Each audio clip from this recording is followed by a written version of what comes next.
Olá, hoje o nosso entrevistado é o Dr. Arnaldo Lichtenstein, diretor do Hospital das Clínicas, clínico geral. Tudo bem, doutor Arnaldo? Tudo. Sou diretor, mas de um pedacinho do Hospital das Clínicas, Só um só do serviço pedacinho, de tá clínica certo. geral. O que já é Menos, muito, né? menos. Mas, mas é um prazer estar aqui com você e com seus ouvintes. Prazer é nosso. Doutor Arnaldo, nós fizemos uma entrevista recente com o doutor Sérgio Abramov, tirando dúvidas sobre Covid. Agora, a gente gostaria de focar na vacina, né? Que é a fase em que tomara que a gente comece o quanto antes. A grande, assim, a primeira pergunta que eu lhe faço é durante, assim, as pessoas falam que a vacina demorou muito pouco tempo para ficar pronta em relação às vacinas tradicionais, e isso gera dúvidas quanto à eficácia, quanto à segurança. O que o senhor poderia falar sobre isso?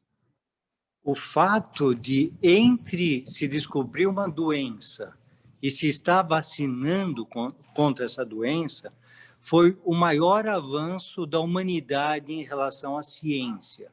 Quer dizer, isso daí tem que ser louvado e não tem que ser colocado em dúvida. É uma coisa, um avanço que as pessoas têm que ver, que se isolou o RNA desse vírus, e o Brasil teve um papel importante com o doutor Esther Sabino, que sequenciou isso, grande amiga minha.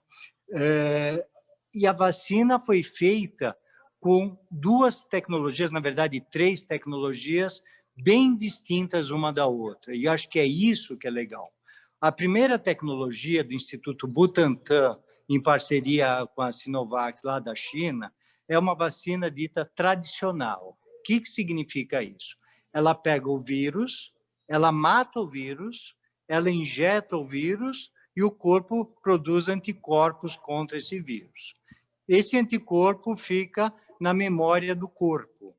Aí, quando entra um outro vírus, o mesmo vírus, mas o vírus vivo da Covid, esses anticorpos já estão de prontidão e atacam o vírus e também a imunidade celular. Quer dizer, tem a imunidade humoral dos anticorpos e celular. Isso é o que a gente já sabe de vacina há um século, quase um século de medicina, e por ser um vírus morto, ele é como, por exemplo, o vírus da gripe, e não como a vacina da febre amarela, que é um vírus só atordoado e não morto. E, portanto, na febre amarela, nem todo mundo consegue tomá-la, porque pessoas que têm uma deficiência imunológica, câncer, toma corticoide e várias situações, não podem tomar essa vacina. Mas, portanto, é uma vacina já consagrada à técnica e ela muito pouco efeitos colaterais. É lógico que a gente está esperando o final dos resultados e aí depois a gente pode discutir dúvidas sobre esses resultados, mas uma vez aprovado pela Anvisa, quer dizer, o nosso órgão regulador, é uma vacina a ser tomada. Só um parênteses, eu entrei no estudo dessa vacina, então talvez eu tenha tomado, quer dizer, Essa minha vacina que o segurança... senhor diz é essa vacina da A chinesa, a Coronavac. Butantan. Isso, Bom, todas isso. são chinesas, não é isso? Exatamente. Aliás, provavelmente o meu tênis, o seu óculos, Tudo tudo feito chinês. na China. É. O que existe são duas outras tecnologias para vacina. Então, existe essa vacina que o pessoal está colocando muito em dúvida, que é a da Pfizer. Então, a da Pfizer foi um passo enorme da ciência. O que é para as pessoas entenderem? Basicamente, o vírus da Covid é um vírus que tem RNA nele. É um RNA envolto por uma cápsula de proteína para proteger. Ou seja, tem gente que fala que isso não é nem vida, porque ele não consegue se replicar sozinho. Então, ele precisa entrar no corpo, ele obrigar o nosso DNA a produzir o RNA, e isso a proteína, e isso replica ele. Ou seja, ele escraviza a nossa célula para produzir mais RNA, que é o vírus. E o que é essa vacina? Essa vacina, basicamente, se coloca um pedaço do RNA do vírus, nem todo o vírus, para produzir especificamente aquela proteína que é a chave dele entrar no nosso corpo, o spike, que chama, o que dá a forma de coroa do vírus. Então, o corpo vai produzir anticorpos contra essa coroa. E quando o vírus inteiro entrar no nosso corpo, nós vamos atacar a coroa desse vírus e ele não vai poder entrar na célula do nosso corpo. Como é uma tecnologia absolutamente nova, o pessoal coloca em dúvida isso, se não vai mudar a nossa genética, se não vai transformar a gente em jacaré, se não vai transformar a gente em seres mutantes, se vai ter mais cânceres. Tudo isso é absolutamente sem base científica. Algumas pessoas falam assim que já tiveram Covid, portanto, não precisam tomar vacina. Isso procede? Na verdade, não. Tá? Não existem, obviamente, estudos a longo prazo, porque a gente não tem longo prazo de pessoas que pegaram a Covid e essa resposta imunológica fica contínua por muito tempo. O que a gente sabe é que uma inferência indireta, que a proteção dessas pessoas, quando medida pelos níveis de anticorpo, porque existe outro tipo de defesa, que é a celular, que a gente não mede. Mas quando se mede por níveis de anticorpos, esses anticorpos têm caído com o tempo. Então, é possível, nem provável, mas possível, que a resistência, mesmo de quem já teve a doença, caia com o tempo e, portanto, essas pessoas precisam sim tomar a vacina. Então, não tem nenhuma restrição. Se a pessoa... lógico que acho que cada uma tem que consultar o seu médico, mas, de uma forma geral, não existe... eu já tive Covid, então não preciso tomar vacina. Todos devem tomar vacina, assim que estiver disponível. Esse medo é procedente. Vamos pensar numa doença que a gente teve há pouco tempo, que foi uma tragédia também para o Brasil, que foi a dengue. Isso. Então, tem 4 tipos de dengue.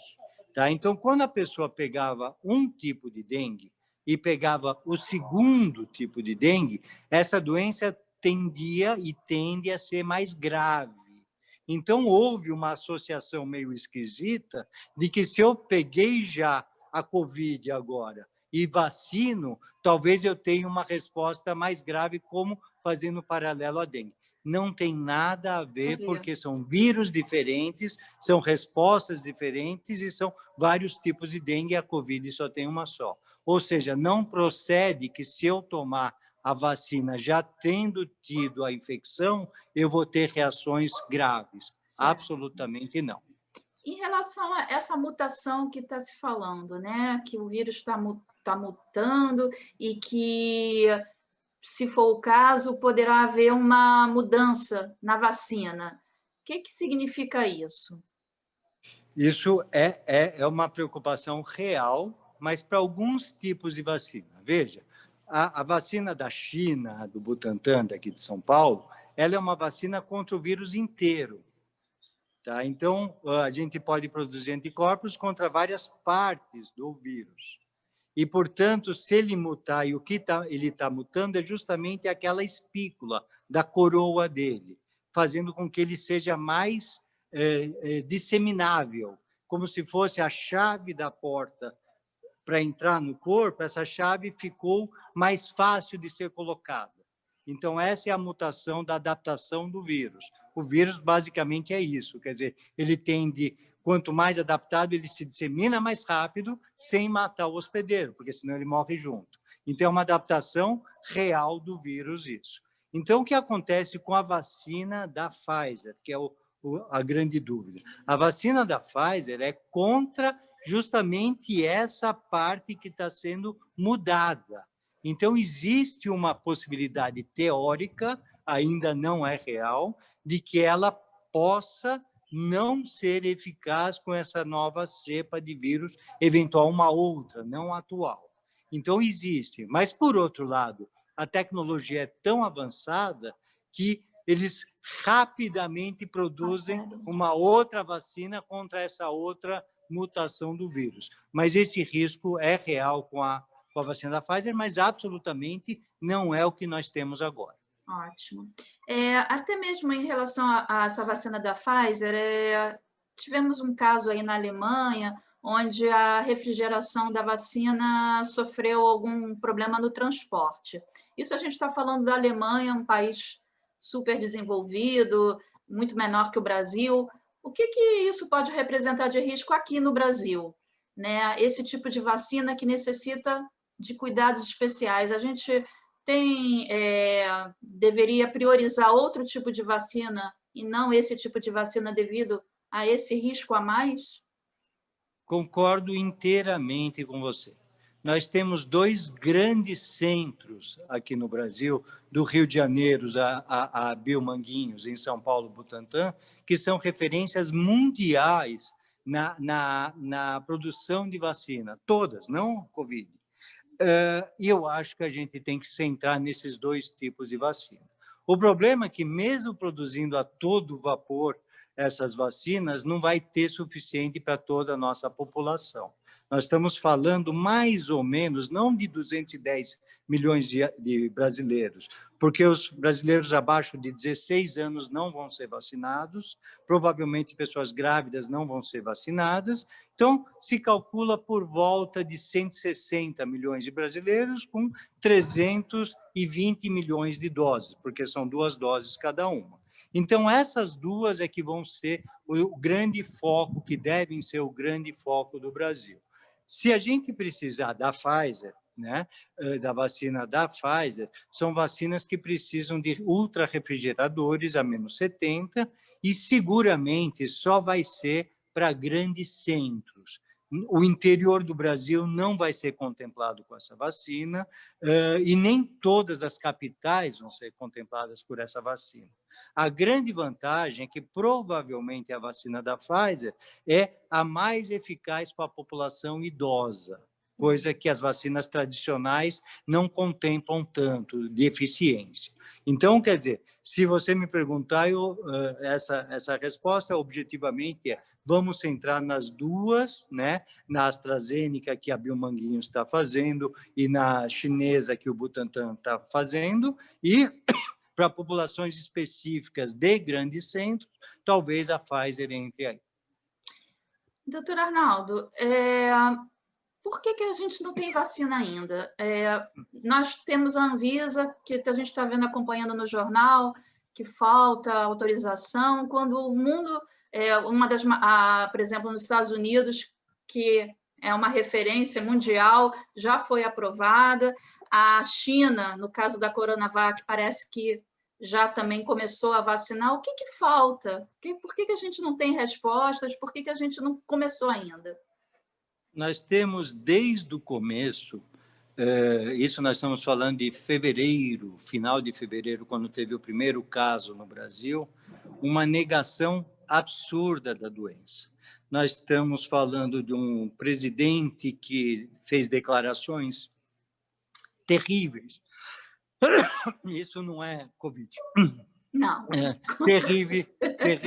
Isso é um medo. Quer dizer, qualquer pessoa que tosse, as pessoas saem correndo e tem que ter o cuidado. Mas, assim, o presidente, no começo, ele falava que isso era uma gripinha. Alguns assessores dele, como o senhor Osmar Terra, falou que não iria atingir 2.000 mortos no Brasil, nós já temos 100 vezes isso, quase, estamos quase nos 200.000 mortos. Depois se falou de uma gripezinha, depois se falou de pessoas atléticas não iam pegar, que ia se pegar os fracos da sociedade, os doentes que já iam morrer menos, e isso eu denunciei algum tempo atrás, foi uma coisa que viralizou, que é uma teoria muito próximo da eugenia, eugenia que foi a base do nazismo, e aí você vê ministros anteriores fazendo lives, como o Goebbels, do seu jeito de falar, do cenário muito parecido, ou seja, existe essa essa possibilidade de uma assessoria muito ruim em termos de falar, deixa os fortes sobreviver. Então, o que acontece é, quando você tem essa postura, obviamente você não vai investir nem em controle dessa doença e a vacina entra nesse contexto. Eu quero crer que a Anvisa seja um órgão independente, um órgão que se paute pela ciência e, portanto, sem pressões nem de um lado nem de outro. A politização foi muito ruim da vacina. Gente pressionando para ter rapidamente a liberação e gente pressionando para não ter a liberação. Então, a Anvisa é um órgão que terá que julgar os pedidos. Então, o que acontece? Existem 2 pedidos de regulamentação, de liberação da vacina: o emergencial e o definitivo. O emergencial teve uma lei, eu acho que abril ou maio da Covid, durante a epidemia, que falava que qualquer remédio ou vacina que tenha para a Covid teria em 3 dias que ter a resposta da Anvisa, e se uma de 4 agências internacionais tivesse aprovado, ou a europeia, ou a americana, ou a chinesa, ou a japonesa, isso teria que se manifestar, senão teria que ser aprovado e os estados poderiam comprar. A dúvida nessa lei foi que não se colocou no texto dessa lei se a aprovação tinha que ser definitiva nessas 4 regulamentações ou emergencial poderia contar. E como ficou essa dúvida, agora o Congresso retificou essa lei, falando não mais em 5 dias, em 3 dias, em 5 dias, falando que podia ser tanto a aprovação emergencial quanto definitiva nesses países. E, portanto, nós já temos bem claro que podemos pedir em regime emergencial a aprovação das vacinas. O que significa regime emergencial de vacina?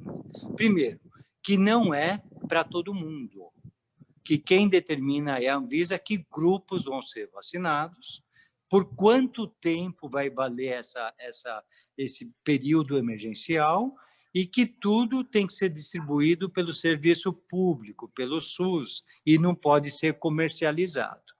Eu acho que, com medo desse monopólio da Anvisa, o governo, por exemplo, de São Paulo não quis pedir em regime emergencial a aprovação da chinesa. Isso ninguém declara, mas não se pediu, isso é um fato. E nesse pedido não precisaria ter o estudo da fase 3 completo, como é exatamente o que está acontecendo com as vacinas aqui. Eu acho que foi um grande erro do Estado de São Paulo, tentando pedir para o regime definitivo, que precisaria ter completado todos os estudos e, portanto, mais demorado o processo de aprovação. Então, é isso que está acontecendo. Esse o embate. E é esse o embate que está tendo. E a cada dia que se atrasa a liberação, nós temos 600, 800 e vamos chegar, infelizmente, a 1.000 mortos no começo do ano. Inclusive uma desconfiança, né? Porque aí já se questiona, se não está divulgando, é porque tem alguma coisa que não, tipo assim, a eficácia, que veio aquela conversa que a eficácia não atingiu, e aí começa, quer dizer, já existe um pessoal que torce contra, e está adiando, né? E isso piora um pouco a situação, mas... Deixa eu só fazer um comentário sobre isso. Quer dizer, isso é super importante, que eu não defendo com unhas e dentes o governo do Estado de São Paulo, e vou colocar alguns dados que podem dar margem a isso. Quer dizer, o governo da Turquia não foi um trabalho científico, foi uma declaração do governo da Turquia falando que na Turquia se atingiu uma eficácia de 91,25% dessa vacina onde está sendo testada. Quer dizer, está sendo testada no Brasil, na Turquia, na Indonésia e algum outro país. Quer dizer, aí o pessoal já fala, poxa, mas por que nesses países e não de primeiro mundo? Porque É, lá tem o monopólio de outras indústrias, a chinesa não entra. Quer dizer, a mesma briga do 5G. Quer dizer, não entra lá isso. Então, tem a Pfizer, tem a AstraZeneca, tem as grandes tradicionais empresas de fabricação. Então, quando você coloca que são só nesses países o teste, e quando se anuncia uma eficácia sem mostrar trabalho científico, se coloca muito em questionamento isso que você falou. Associado que o diretor-geral da empresa que produz a vacina chinesa foi culpado de corrupção. Então, isso daí o Washington Post já declarou é. isso há poucos meses atrás. Então, isso, sem dúvida, que fala contra. Mas eu posso dar depois, se você quiser, dados contra várias outras empresas, ou seja, não tem santos nessa É ideia. O que verdade. a gente precisa ter é uma fonte externa que avalie eficácia e que segurança dessas vacinas e que a gente comece a vacinar logo. E a gente tem, né? Porque o Butantan é um modelo, né? E a gente pode confiar. Se o Butantan está avaliando que é uma boa vacina, então acho que não tem que ter dúvidas em relação a isso. Isso é uma delas, né? O É, Butantan, uma delas, a Anvisa, outras delas, é, e toda a comunidade científica que científica, está de olho nesses trabalhos a serem publicados. certo. Quer dizer, então, eu analisei com muita calma, por exemplo, da Pfizer, e tem coisas que o pessoal não comenta, mas tem umas entrelinhas ali que também bem interessantes para dizer, por exemplo, essa variação de eficácia. Por exemplo, o Brasil, na vacina da Pfizer, participou com 6% das pessoas. E a eficácia no grupo que foi estudado no Brasil foi 87%, contra uma eficácia total da vacina de 95%. Ou seja, mesmo na vacina padrão de maior eficácia, Teve existe uma também. variação de É, 5 a 10%. Isso claro, é esperado em grupos diferentes. tá certo. Se, no caso, a gente já está vendo a Europa se vacinando, vários países, e se por um acaso o Brasil ou outros países mais pobres não atingirem o nível de vacinação ideal para conter a pandemia, o que isso compromete em nível mundial, essa pandemia? Essa pergunta é central para se entender o que é uma vacinação coletiva.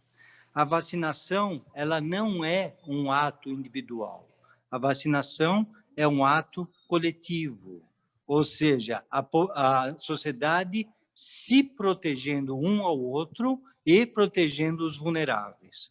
Então, o que acontece nesse cenário distópico, mas muito possível? Quer dizer, população rica, América do Norte e Europa, 95% da sua população vacinada.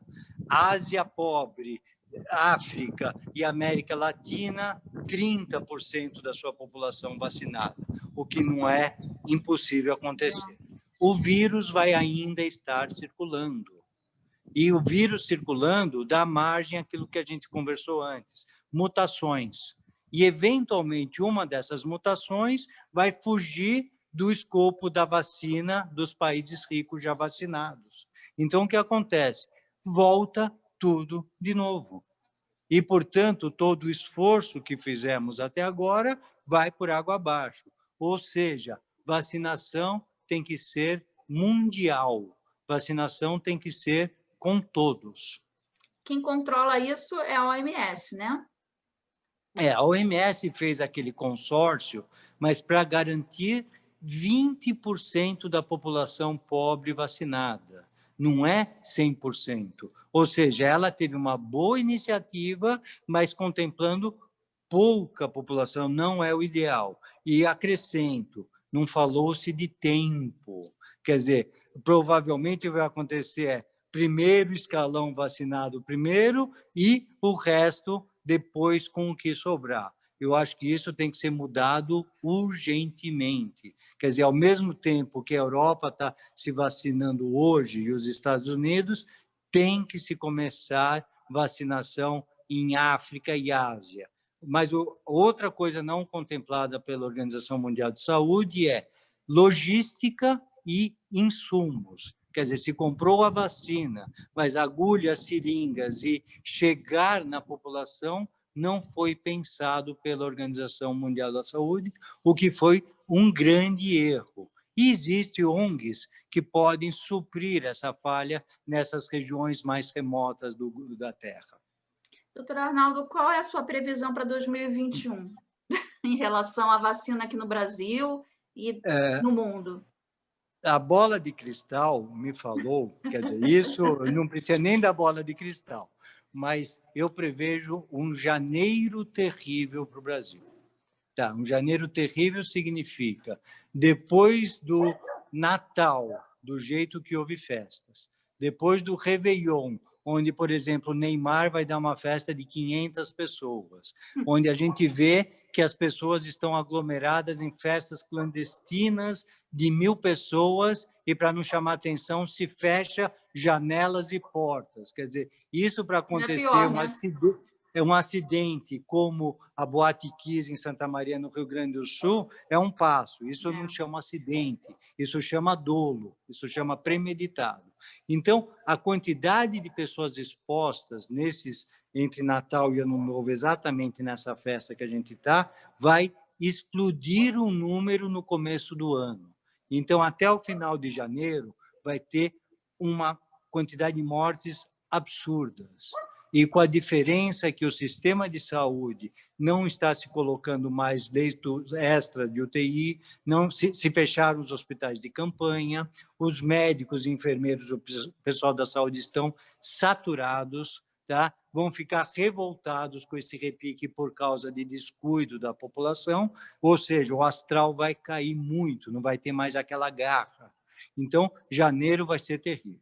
A partir daí, vai se começar uma produção enorme. Por exemplo, no Butantan vai ser aprovado, ou final de janeiro, como quer o governador, dia 25 de janeiro, coincidentemente, aniversário de São Paulo, da cidade de São Paulo, quer dizer, até nisso tem política, ou fevereiro, mas o Butantan, na sua plena capacidade, vai conseguir produzir 1 milhão de doses por dia.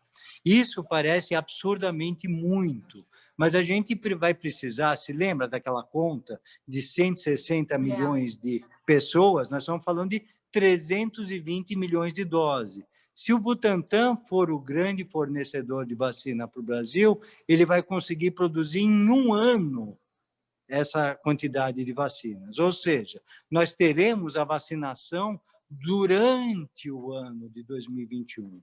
Tá? E para isso ter repercussão na diminuição da transmissão e no controle da doença, vão mais alguns meses. Ou seja, 2021 é o ano que pode ser o ano da virada, mas não o ano da solução do problema.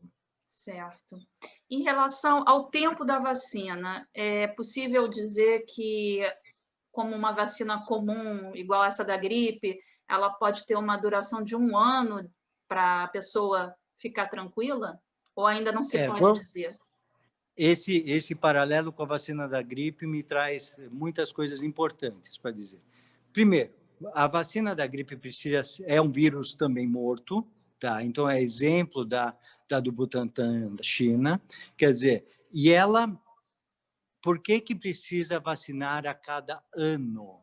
Porque o vírus da gripe, ele tem mutações importantes que precisam uma nova vacina para combater essa nova mutação, que não é o que nós temos com a Covid atual. Outra coisa, o pessoal fala da eficácia. O pessoal não fala que a vacina da gripe tem uma eficácia de 60%. Ou seja, quando o pessoal está destruindo, vai ser só 60%, é o que nós temos com a gripe. E a gripe, hoje em dia, quer dizer, o H1N1, aquela que ia destruir o mundo, hoje em dia ela está sob controle e é uma doença endêmica. É muito provável que a Covid também aconteça isso, que ela acabe essa explosão, como foi no ano de 2020, e que tenha casos esporádicos nos próximos anos, e que, se não houver mutação grande desse vírus, com o tempo nós vamos erradicá-la, como já fizemos com outras doenças na face da Terra. O exemplo dela é a varíola, quer dizer, vacinação erradica uma doença da face da Terra. Só a vacina, não tem outra, não existe nada mais eficaz, tem que ser a vacina. Temos que continuar usando as máscaras de qualquer forma, mesmo depois da vacinação. Isso vai acontecer durante um tempo. Depois a gente vai ficar livre ou não? Essa é uma pergunta muito interessante, porque o que as pessoas estão discutindo é, com a vacina, você protege o seu corpo quando o vírus se alojar no nariz, por exemplo, ele não consegue entrar porque você vai ter aquela imunidade dos anticorpos e das células para combatê-lo. Mas muita gente acha, inclusive eu, que o vírus vai poder ficar no nariz das pessoas vacinadas.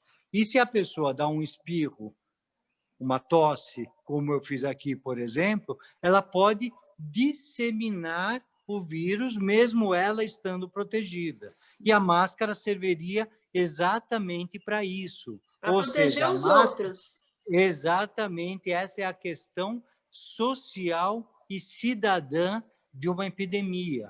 Você se protege e protege os outros. A vacina e a máscara funcionam exatamente com essa premissa. Certo. Para terminar, alguma coisa... alguma coisa boa, alguma coisa positiva para a gente terminar com uma mensagem para cima, para 2021, se for possível. Não, tem possível, sim. Quer dizer, o mundo está fazendo uma parceria científica como nunca houve antes na história. Quer dizer, centros de todo o mundo, um ajudando o outro. E o Brasil tem colaborado muito com isso. Eu posso citar pelo menos meia dúzia de pessoas, não só no trabalho na linha de frente, mas nas pesquisas. Citei a doutora Esther Sabino, aqui de São Paulo, mas posso citar vários outros. Então, existe uma parceria enorme disso.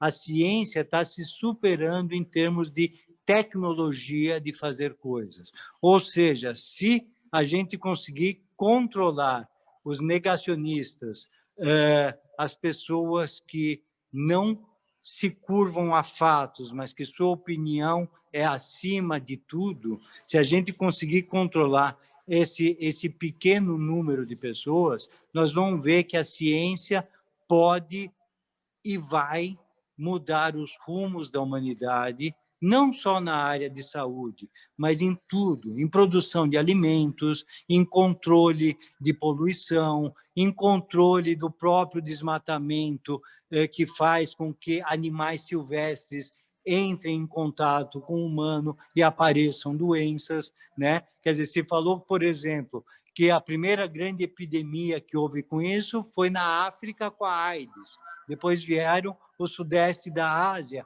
com o contato com animais silvestres, agora a Covid com o morcego, provavelmente. Ninguém está falando da Amazônia, onde tem isso que eu ia lhe muito perguntar. bicho, O que você falou, muito bicho para isso. Ou seja, talvez daqui 1, 2 décadas seja o vírus brasileiro, não o vírus chinês, nem a praga africana aí. Quer dizer, mas a ciência pode balizar as atitudes humanas, muito mais do que a política. Certo. Doutor Arnaldo, eu queria agradecer muito. Tá? O senhor está interrompendo suas férias para dar essa entrevista e nós aqui estamos torcendo para que tudo isso a gente no ano que vem, daqui a um ano mais ou menos, a gente possa fazer uma nova entrevista e aí a gente falar dos resultados positivos da vacinação e da ciência, né? Que é a única esperança que a gente pode ter, nada mais. Não existe outra resposta. É a grande esperança, e acredito que no segundo semestre de 2020 a gente já vai ter resultados muito interessantes em termos de bons fluidos, boas energias e bons resultados acima de tudo. Tá ótimo. Muito obrigada, tá? E um feliz ano novo. para todos nós, com mais tolerância e menos desigualdade no mundo. Com certeza, com certeza.